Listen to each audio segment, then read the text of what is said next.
The Washington, D.C. Housing Authority is paying Section 8 landlords millions of dollars above the market rate rents in order to house the poorest of residents. But some people say that that money is not being well spent. I'm Tony, and this is Real Estate Investing and Landlord News. All right, so I have an interesting topic for you today. And once again, it's going over the whole Section 8 issue. And as I've mentioned before, I've always said that cities, local housing authorities are going to have to sweeten the pot if they want landlords to have to deal with all the bureaucracy and all of the nonsense in these programs. Well, one city actually is doing that, and that's Washington, D.C. They're paying far above they're paying far above market rate rents for Section 8 tenants, right? And people that are complaining, they're saying, hey, you're paying these landlords too much for these properties and they don't actually deserve to get paid that much. But you have to keep in mind that these landlords are putting up with tenants with very, rough histories. They're putting up with a ton of bureaucracy. And I personally believe that, hey, if these programs want landlords to participate, they have to pay higher than market rate rent. Okay, they have to. Otherwise, landlords are going to be like, hey, it's just not worth the trouble.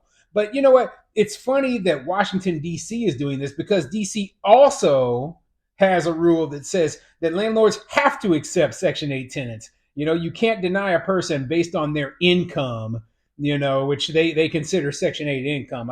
I don't, but that's a different story, okay? So, yeah, I mean, I'm actually surprised that they are paying landlords above the market rate rent, supposedly, right? Yet at the same time, forcing landlords to participate because apparently landlords still don't think that even with the extra money that they pay, it's enough. So, I don't know how true it is. All I know is that there's people complaining right now that, hey, some landlords are getting paid too much. So before I get into the article, go ahead, hit the like and subscribe button. Maybe leave a comment down below and let me know what you think. Do you think cities should pay above market rate rent to Section 8 landlords in order to motivate more of them to participate in the program? Do you think that's a good idea or do you think that's a bad idea? Like I said, I think it's a good idea. I think that there are going to be a lot of voucher holders who aren't able to find housing because people don't want to deal with the program. The only way that you're going to get landlords to participate is by saying, hey, here's some extra money. Here's something extra. Okay. You're doing us a favor. So we're going to do you a favor. And you know what? We understand the best. That's money. Okay. So anyway, let's get into this article. Now, this article is coming from the Washington Post, and it says DC overpays landlords millions to house the city's poorest. And yeah, this thing is obviously, you have to be a subscriber to read the article. So let's get into it. Arthur Simpson, 73, lives on the third floor of an apartment building in Northeast Washington. The elevator doesn't work, so he climbs the stairs. He has no electricity, so he sees the light of the street at night. The hallway outside reeks of musty carpet and cigarettes, so he shoves a towel against the door crack to block the stench. The DC Housing Authority pays $2,467 in monthly rent for Simpson to live there, but his apartment at the Havana was never worth that, even when new. One real estate consulting firm recently put the median market rent for one bedrooms in the area at $1,613. So yeah, they immediately they were talking about this tenant here who, for some reason, doesn't have electricity. Now, I don't think that's on the landlord. I think personally, like even in multifamily apartment buildings, the tenants are responsible for their own electrical costs. So it's likely that this guy just didn't pay his own electric bill, which is why he doesn't have electricity. But, that was a nice add on there. The part about, most of the median one bedrooms in that area, that part of town, are renting for $1,600 a month. That might be true, right? But there is a range of prices available, right? Median means that half of the area homes are renting for less than that and half are renting for more than that. So he could be in one of the properties where, hey, the one bedroom here is actually worth $2,400 a month based on its square footage or amenities or whatever, right? Now he's talking about, oh, it's musty and he can smell cigarettes and all that, right? But what do the other, like, does this compare equally to the other units that are renting for the same amount? It might. Okay. Washington, D.C. is known to be a very expensive place to rent. And I wouldn't doubt for 1 second that, hey, what he is, what the DC Housing Authority is paying this landlord is actually in line with what the going market rents are. Okay. DC Housing Authority agreed to the amount anyway because it doesn't check to ensure rents it pays on behalf of low income voucher holders are in line with market prices as required by local and federal regulations. As a result, the agency overpays landlords by millions of dollars every year, a Washington Post investigation found. Paying above market rates means fewer people are helped by the Troubled Housing Authority, which is charged with administering more than 15,000 vouchers held by low income households across the district, while a waiting list runs more than 30,000 people long. So, yeah, they're saying that basically they're paying too much to these landlords, right?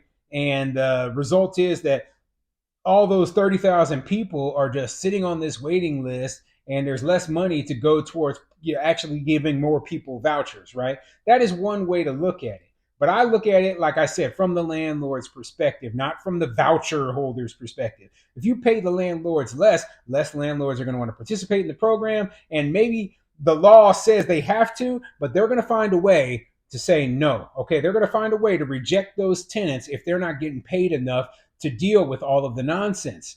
And they will. So basically, you're going to end up with a situation where if you take the amount of money that these landlords are getting paid and you cut it, well, those landlords are going to not want to participate in the program, and there's going to be less housing actually available for these people. So, that is a bad thing. That is a bad thing. And you know what? All of this is created through all of the bureaucracy. Okay. They created their own problem with this bureaucracy.